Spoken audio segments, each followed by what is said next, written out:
आज बहुत प्रसन्नता है हमको देवभूमि उत्तराखंड की पावन धरती पर, जहां यमुना और गंगा मैया महर्षि जमदग्नि जी की तपोस्थली है, उस पावन भूमि पर आज पदयात्रा के ठीक पूर्व में यमुना मैया का हमने पूजन किया। वो पया स्वरूप भगवती का, यमुना मैया का एकदम निर्मल, एकदम अभूतपूर्व कंचन सा जल, यमुना मैया का ये स्वरूप देख करके हमारे मन में एक भाव आया कि बताओ तो यहाँ यमुना मैया कितनी निर्मल है, पया स्वरूप है, और ब्रज क्षेत्र में और दिल्ली इंद्रप्रस्थ नगरी में देखो तो यमुना जी का क्या स्वरूप है। ये देख करके मन एकदम बैठ सा गया। आज हमने मन में ये ठान लिया कि जो सनातन हिंदू एकता पदयात्रा है 7 नवंबर से 16 नवंबर तक, हमारे भ्राताश्री जो परिवार में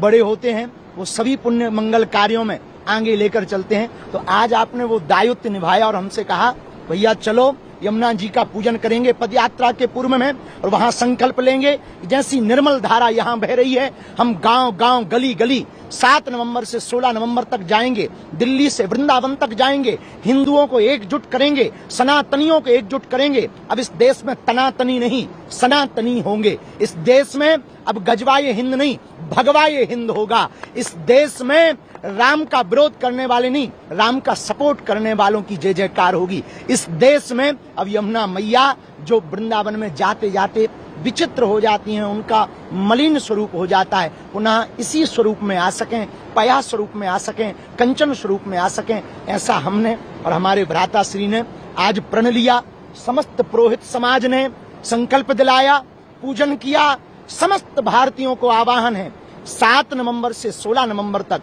दिल्ली से जो वृंदावन तक की पदयात्रा है उसका आज आह्वान हो चुका, और हमने तो प्रण ठान लिया, हमने तो मन में मान लिया, हमारे तो रंग रंग में हिंदू है। हमने तो यमुना मैया के किनारे बैठकर संकल्प ले लिया, रुकेंगे नहीं, झुकेंगे नहीं, छोड़ेंगे नहीं, जो छेड़ेगा उसे छोड़ेंगे नहीं। और अब तो हमारे भ्राताश्री आगे आगे चल रहे, हम इनके पीछे पीछे चल रहे हैं। और परिवार का मतलब ही होता है जो प्रत्येक अच्छे भले बुरे में आगे आकर के मार्गदर्शक बन करके आवे। आपने कहा 7 नवंबर को जो पदयात्रा प्रारंभ हो रही, उसके पहले यमुना मैया के पास चलना है, वहां हम दोनों पूजन करेंगे, फिर आप पदयात्रा प्रारंभ करना और देखना भारत में एक नया इतिहास लिखा जाएगा, नया इतिहास गढ़ा जाएगा। और हमें भरोसा है, हे यमुना मैया जैसी आप यहाँ कंचन सी बह रही हो, हम समस्त हिंदुओं से प्रार्थना कर रहे, हम चाहते हैं जैसे पया स्वरूप यहाँ बह रहा, ब्रज में भी ऐसा ही स्वरूप यमुना मैया का बहे।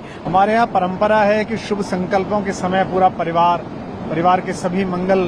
ध्वनि करने वाले सभी मित्रगण, पूरे परिजन मिलकर जो संकल्प लेता है उसे शुभकामना देते हैं, पाथेवत आशीर्वाद देते हैं। तो एक बहुत ही बड़ा संकल्प माँ यमुना की इस निर्मल धारा को लेकर संगम तक जो माँ जाती है, और इस बीच में जो व्याधि हम पुत्रों के कारण, पुत्रियों के कारण माता को देखनी पड़ती है, उससे दुखी होकर और एक सनातन धर्म की ध्वजा पूरे विश्व में फैले संकल्प के साथ लोक आस्था में बड़े प्रचलित और बड़े लोकख्यात मेरे परम प्रिय अनुज और बागेश्वर धाम सरकार उपाख्य से विख्यात भाई धीरेन्द्र कृष्ण शास्त्री जी ने एक संकल्प लिया कि वे 7 तारीख से दिल्ली जो इंद्रप्रस्थ जो राजधानी है वहां श्री मंदिर से प्रस्थान करके और ब्रज भूमि तक पहुंचेंगे। तो उस संकल्प को पूर्ण करने के लिए आज समस्त पुरोहित समाज के साथ, हमारे विप्रजनों के साथ हमने माता के प्रवाह को प्रणाम किया और ये संकल्प लिया। हम सबकी शुभकामनाएं इनके साथ हैं कि जिस प्रकार बागेश्वर धाम के उस पुण्य कार्य के कारण इन्होंने असंख्य लोगों के जीवन में प्रकाश भरा है, आनंद भरा है, व्याधि मुक्त किया है, ऐसे ही ये सनातन धर्म की पताका, ये भारतीय मनीषा का जो गौरव है, ये ऐसे युवा संतों के माध्यम से पूरे विश्व में फैले, इसकी शुभकामनाओं के लिए आज हम यहाँ उपस्थित हैं।